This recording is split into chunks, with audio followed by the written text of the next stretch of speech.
Hey everyone, welcome to Rules Room, a platform for the misunderstood, where we make hood logical content make sense to those that believe if you are raised in the hood, then you're always up to no good.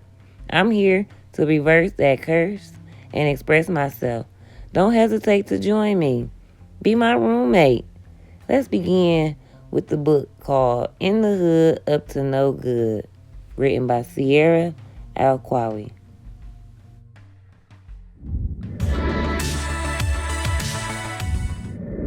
Cleveland. We're definitely in the house. Now for this first video, we're going to jump in the book called In the Hood Up to No Good. Now there's only 10 chapters in this book, so we're going to take it slow. One video at a time. In the Hood Up to No Good, hopped off the porch. Introduction. Growing up into poverty can be challenging, especially for the youth. Without the proper guidance, anything can take place. Children can grow up to become wolves while others remain sheep. In urban communities, there are influences that children face daily from their families, friends, and enemies. Now, among the youth in these urban communities are different characters that play significant roles, contributing to life-learned lessons. In this story, the author goes back in time, exposing true events, revealing how circumstances and risky choices can lead anyone to be up to no good. Chapter 1. Hood to Hood. Are you aware of that saying, it takes a village to raise a child? Well, in my case, it is a true statement. I grew up on East 93rd Street in the inner city of Cleveland, Ohio, in a circled community of townhomes that was connected wall to wall. A place where each house looked exactly the same, and the only distinction was the address and the outline color around the borders. Now the Ville, that was short for the village. That's what we called our part of the neighborhood. It was a unique place to grow up in. We was a supporting community, and we were family oriented. Now, I lived in the red and white house. That was second on the right end when you first come into the parking lot from Manor Side. That was my grandfather and his wife house. It was a revolving door for family, especially for those who needed shelter. Like my mother, for example. She was a good-hearted woman, but from time to time, she fell on hard times trying to raise all 7 of us. So we would have to live with my grandfather and his wife and my 2 aunts in this townhouse located inside the village. This house had 4 bedrooms, 2 bathrooms, and a full basement. Now, it was cramped, but we made do. Again, I was raised with my aunts, but they were more like sisters. So living in the village, it had its good and its bad days. But overall, it was never a dull moment living amongst family. Now, as I recall, it was the last week of 1999. Now, I ain't had no plans, so I wasn't as upset as I usually am when my mother disappeared, leaving me babysitting my siblings. Now, regardless of all the end of the world conspiracy talk, I was still excited to bring in the year 2000. I was only 12 years old, 3 months away from turning 13. Now, I was hoping and praying that I did not get stuck babysitting that week of my birthday, especially when my homegirl, Demi, she planned her party for her birthday, which was only 3 days after mine. I first met Demi during the summer break. She was chasing my cousin, Big E. who I like to call Easy E, from the Little Eagles corner store. Demi was running fast. She was almost gaining up on Big E heels. I said, "Hey, why you chasing my cousin?" She said, "Your cousin called me a B." I'm like, "Oh, okay," because everybody know in the hood, you can't talk smack without being confronted about it. So I understood. We talked about it, and just like that, we became best friends. Now, Demi, she only lived 2 blocks over from the village on the street called Dickens. Demi's birthday party would be the first that I have ever attended that had boys coming other than my brothers and my cousins.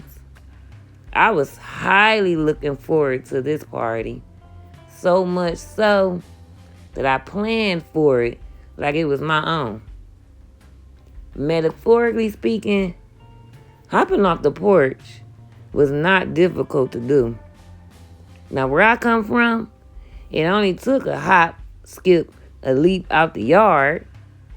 If you wanted to be part of something special, the village was the place to be.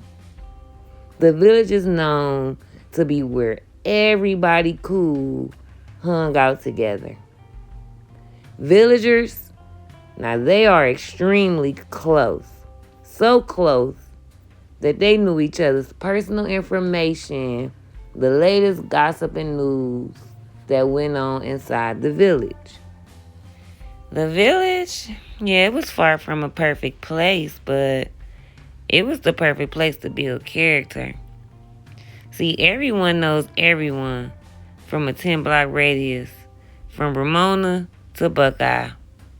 Yeah, in my community, we were all aware of who parents were drug addicts, who was living with who parents, who was living with grandparents, and whose fathers were absent.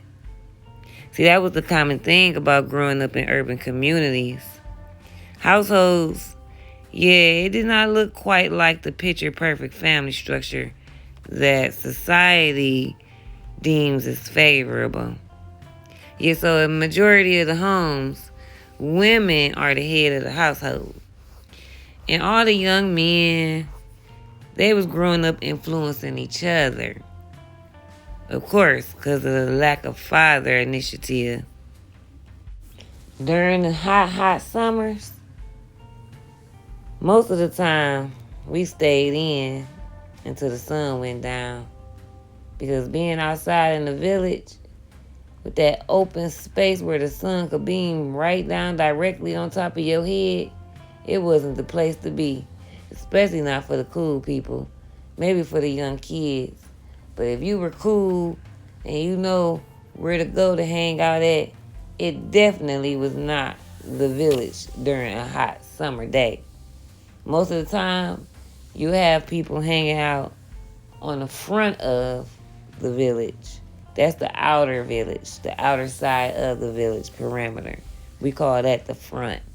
A lot of the people will hang out there just to get a cool breeze, because that's where the trees were. I had a crazy crush on this boy named KZ. He lived further up the way on 116th Street. Yeah, he was the youngest of 3 boys, and he was also the cutest. He always stayed in trouble, especially at school. KZ, he rarely paid attention to any type of flirting. So, he never noticed when I was paying him any attention. Until one day, I said hi. And he said hi right back. But little did I know, a girl named Penny was watching with a mean mug. But suddenly when I turned around, I saw her face. I knew then she must like them too. But Penny didn't know that I was with the drama, because she was the type that would try to intimidate anybody to get what she wanted. But she didn't understand that I wasn't the type to get bullied. Penny failed miserably, attempting to scare me by sending a message through one of our mutual friends named Apple. See, Apple, she the type of chick that everybody know. You can hear her voice before you see her. She's a loud-talking chick with a conceited attitude and with a unique walk. She also had a disingenuous approach in gaining friends and could manipulate any situation to fit her agenda. See, I can't recall how I first met Apple, but I did consider her as a close friend, along with Demi and Brianna. We oddly became a group of best friends. Brianna, she was the sensitive, quiet one out the group. I initially met her in elementary school. As a group, we would all link up together in hood hop, starting with Apple Street. Sophia, that was where all the rough and rowdiest boys hung out at. And Lil Don, he was the rowdiest of them all. He was well known for doing wild things, extremely conceited and honoring. Lil Don would do things like whip out his penis for everyone to see, flexing for the girls, just to see our eyes and our mouth open wide from the shock of the size of it. Lil Don, he was noticeably confident. He also known for randomly smacking people and beating up the older boys. Lil Don was Brianna's cup of tea. Rumor has it, he was Apple's first. But everybody kept that quiet. Once all four of us linked up, we would also spend time with other popular cliques from different neighborhoods around the way, up the way, and down the way. My clique, we was mostly known for being cute ones, known for dressing alike and keeping up with the latest hairstyle.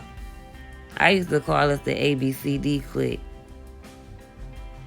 It was corny, but it fit, because all of our names begin with the first four letters of the alphabet.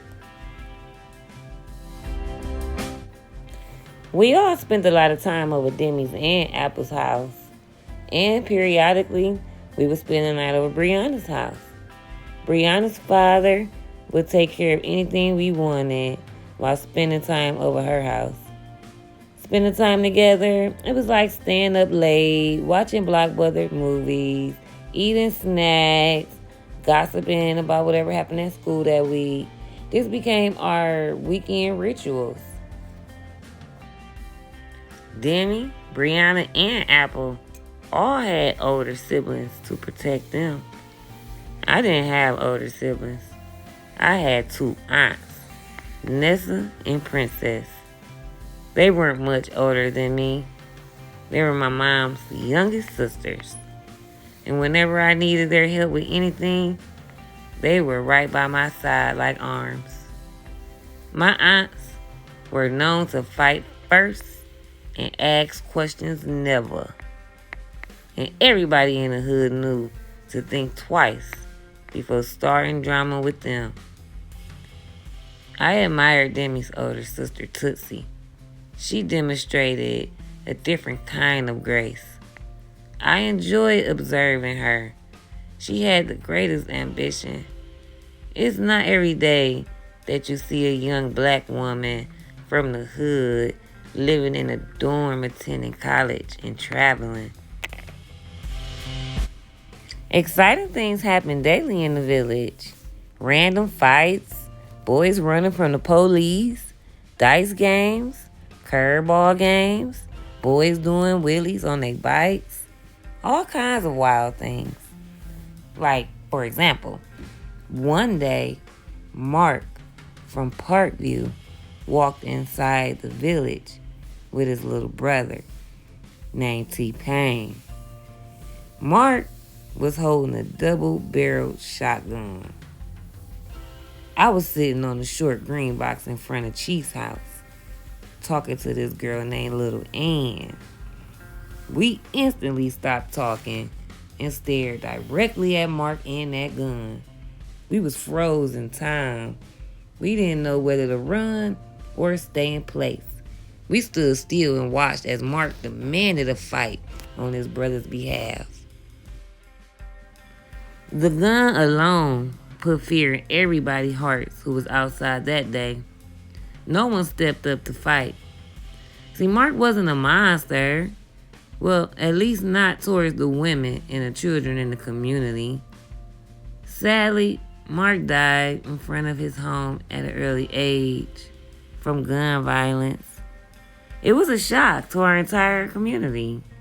The scene of the crime would be forever sketched in the minds of those who witnessed Mark's body laying on that cold pavement. I was one of those individuals. I rushed to the scene in disbelief.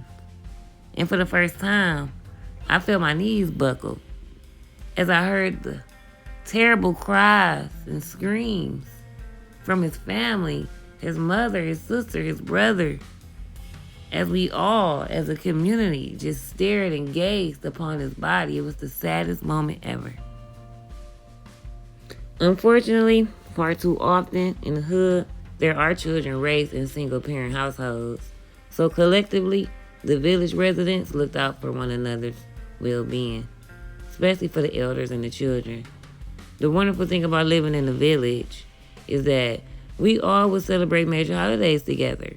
We celebrate with having Easter egg hunts, Secret Santas, Thanksgiving gatherings, 4th of July kickbacks, and my favorite times is when the guys fired up the barbecue grills and everyone is present participating in outdoor activities.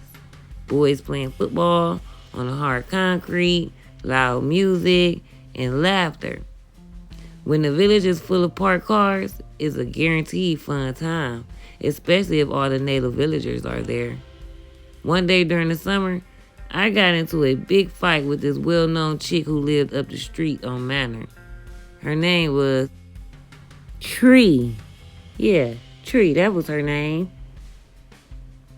She was a bold girl. She was upset with me for telling one of her ex-best friends the truth about how she was disgustingly speaking about that girl's child. This chick was bold.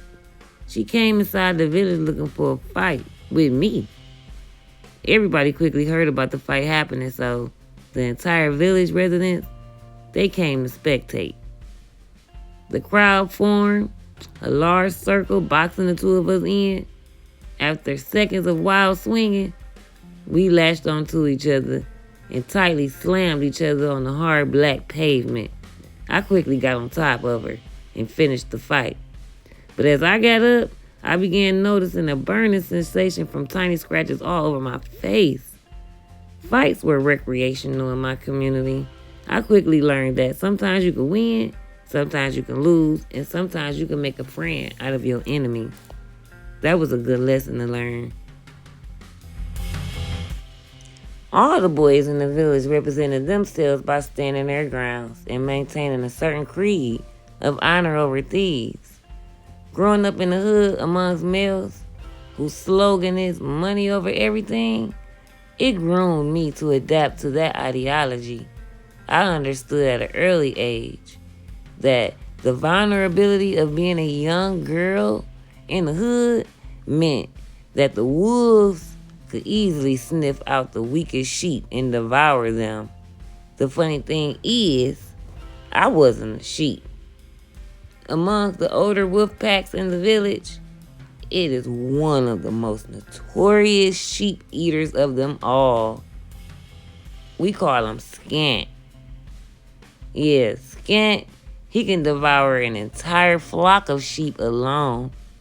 Scat is known for keeping a selected entourage of sheeple around him. He often dated more than 4 girls at a time. If I could, I would honor him the creepiest creeper of the creep squad of the whole entire decade. One day, while gathering at Chief's house for a fun time, Scant spontaneously took it upon himself to weirdly spaz out on me.